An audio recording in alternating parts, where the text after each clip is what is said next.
Somewhere along your journey of awakening, maybe after a major spiritual insight or a personal breakdown, you felt something shift. You saw the illusion, the patterns, the noise, and then silence. At first it was powerful, even empowering, but slowly that sense of meaning just vanished. Not overnight, not dramatically, quietly, like your soul turned down the volume on life and forgot to turn it back up. You stopped chasing, you stopped caring, not in a reckless way, just in that quiet, existential sigh kind of way.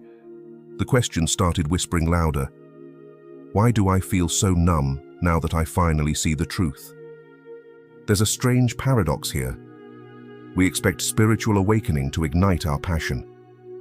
But for so many, especially the deeply introspective types, the empaths, the seekers, it does the opposite.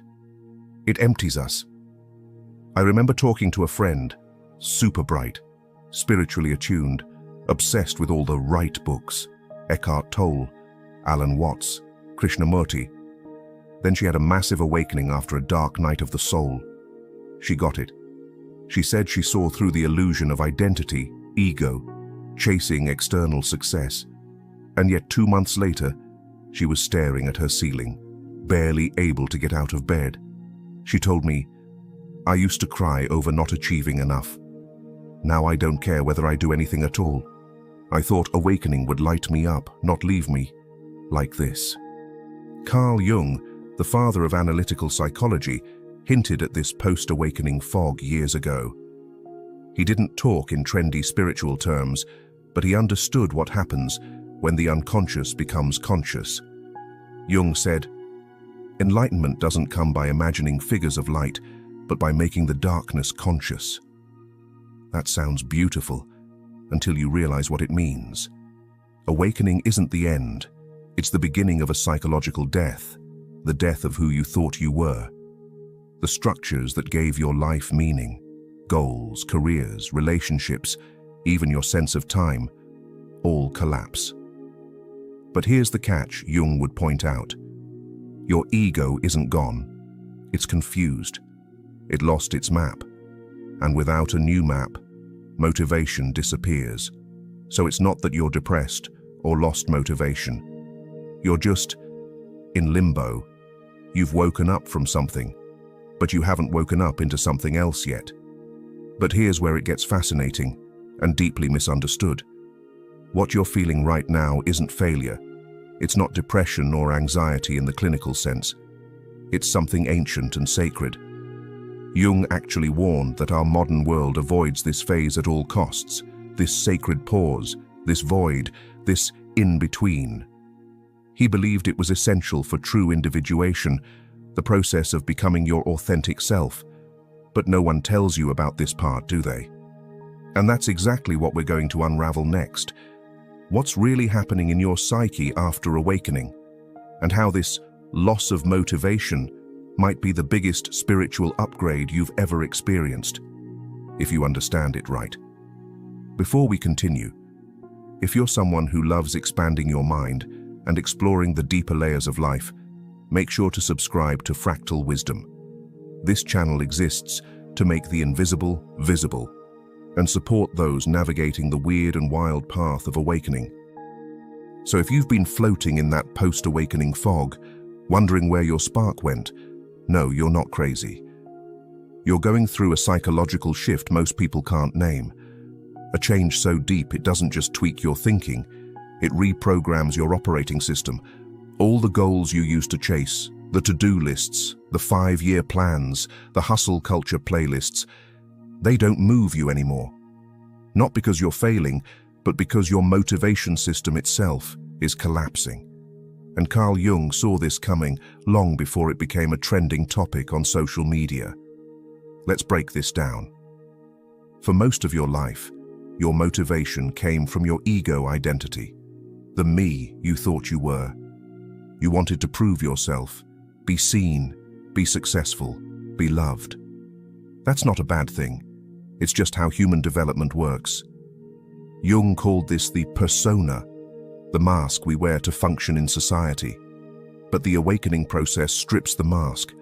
Suddenly, you're not trying to be liked, you're not trying to win the game, because you see the game, and that's where it gets weird. Without the mask, your old goals don't fit anymore. They were tailored to a version of you that doesn't exist. So now you're like a character in a play who stepped off stage and can't figure out what their lines are anymore. That's why you feel unmotivated. You didn't lose drive. You outgrew the fuel that powered it. Carl Jung believed that we're not here to serve the ego. We're here to integrate it, to align it with something bigger. He named this process individuation, the journey of transforming from a fragmented identity into a whole, unified self. Not the small self that wants praise, but the self that transcendent, the soul-level center inside you that connects to everything. And this self doesn't care about status or approval or even clarity. It's here to express truth. So once the awakening happens, your psyche starts recalibrating. It begins rejecting anything fake, forced, or ego-based. That includes jobs, relationships, ambitions, and even your carefully crafted dream board from 2021. That's why people often describe awakening as both freeing and disorienting. But Jung warned, if we stop here, we get stuck. Some people awaken and fall into the trap of spiritual bypassing, convincing themselves that nothing matters, that it's all just illusion. So they disconnect, float and numb out. They confuse detachment with disengagement.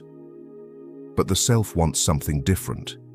It wants to live through you. It wants to bring heaven into this human body. It doesn't reject the world. It redefines your role in it. In order to step into that, you've got to go through a weird middle phase Jung described perfectly, and few people recognize while they're in it. There's a phase after awakening that almost no one talks about. It's not glamorous, and it doesn't get thousands of likes. It doesn't look like meditating in Bali or writing profound Instagram quotes. It looks like this: sitting in silence, unable to explain yourself, while the world keeps rushing by. Carl Jung would say you're not lost, you're in between. You've disidentified from the ego, but haven't yet found a new way to live from the self. This space is not a failure, it's a rite of passage. But in our hyper-productive world, stillness gets misdiagnosed as laziness. Pause gets mistaken for paralysis. So you judge yourself. And that judgment blocks the very energy your soul is trying to call back. Jung had a term for this psychological pause. He called it enantiodromia, the process where things flip into their opposite. When you awaken, your inner pendulum swings from ego-driven striving to soul-level stillness. You go from "I must do everything" to "Why do anything?" And this swing is sacred. It's how balance is restored. In myth and ancient teachings, this is the hermit phase, the death before rebirth. It's the moment the caterpillar turns to soup inside the cocoon. Not a butterfly yet. Not a bug anymore. Just goo. And yeah, goo doesn't get stuff done. It doesn't hustle. It dissolves. This is where the ego panics. It wants action, identity, and direction. But the self is whispering, let go. I'm building something deeper. Here's where most modern spirituality kind of skips the hard stuff. It teaches, just follow your joy, or high vibes only. And while intention and energy matter, Carl Jung would tell you, if you try to skip the darkness, you skip the gold. Jung believed shadow integration, facing the repressed, uncomfortable parts of you, is essential for becoming whole, not optional, not extra credit. It's the core curriculum of being a human soul. This sacred nothingness you feel is where the unconscious finally has space to rise. You're not failing, you're metabolizing, and your psyche is incredibly wise. It will stall your motivation, your drive, even your access to clarity, on purpose. So you're forced to feel, witness, and reclaim what you've buried. That's the real work. And here's the beautiful twist. When you stop resisting the void, something strange starts to happen. Motivation begins to return, but it feels different this time. It's not anxious. It's not performative. It's not hustle. It's something older and something quieter. A kind of soul-led movement that feels like remembering instead of chasing. Jung called this the emergence of the self. Not as a concept, but as a living inner compass. So you've walked through the void. You've felt the silence, the stillness, the deep pause. And now something new is starting to stir inside you. Not a lightning bolt and not fireworks. More like a quiet inner pull. Not to go back to your old life, but to build a new one. This is where the self begins to speak. Not in words, but in nudges, in resonance, in what Carl Jung called the symbolic life. He believed that once the ego has surrendered and the unconscious is integrated, we become capable of living from a place deeper than personality. That's when life stops being about survival and becomes about meaning. And here's an unexpected fact. It's often beautifully ordinary. When the self leads, you don't hustle, you respond. You're not motivated by fear of missing out. You're guided by what feels aligned. You no longer chase clarity. You recognize it when it arrives.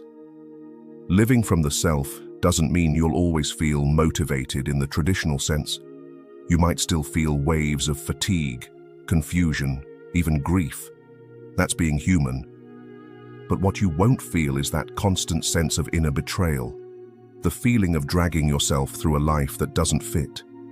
Instead, you might start to notice you're drawn to create, even when no one's watching. You say no to things that don't resonate, even if they look good on paper. You start following your curiosity, not your checklist. You choose peace over performance. This is the new fuel. It's not adrenaline, it's alignment. Jung called this living symbolically, not in fantasy, but with soul, where you begin to trust your inner imagery, dreams, synchronicities, gut feelings, as guidance. So what does this look like in real life? Sometimes it's as simple as asking different questions. Instead of, "What should I do?" ask, "What's quietly calling me?" Instead of, "What's the plan?" ask, "Where is life nudging me?" Instead of, "How can I prove myself?" ask, "What feels honest?" You begin to participate with life instead of trying to dominate it. And this doesn't mean giving up ambition, it means transforming it. Ambition becomes devotion to truth, to presence and growth. And the irony is, that kind of energy gets things done way more effectively than ego ever could. But now it's sustainable. Now it's soul-powered. This is the self's motivation, not to impress, but to express. And it often leads you to create, serve, heal, teach, and build. Not because you should, but because your whole being says, yes. So if you've been feeling like your spark is gone after awakening, it's the old fire that burned down, so that you could find a deeper flame, one that doesn't flicker when external winds blow. Carl Jung didn't promise an easy path. And if you're here, listening to this, you're already walking that path. It's not about getting back your old motivation, it's about discovering a new one, rooted in wholeness, not performance. This isn't the end of your awakening, it's the beginning of your becoming. If this spoke to you, if it helped you name something you've been silently navigating, drop a comment below. I'd love to hear what this journey has felt like for you. And if you want more content like this, where we explore psychology, soul, and self-awareness in ways that actually make sense for real life, make sure to subscribe to Fractal Wisdom. Because awakening isn't the end of the story, it's where the real story begins.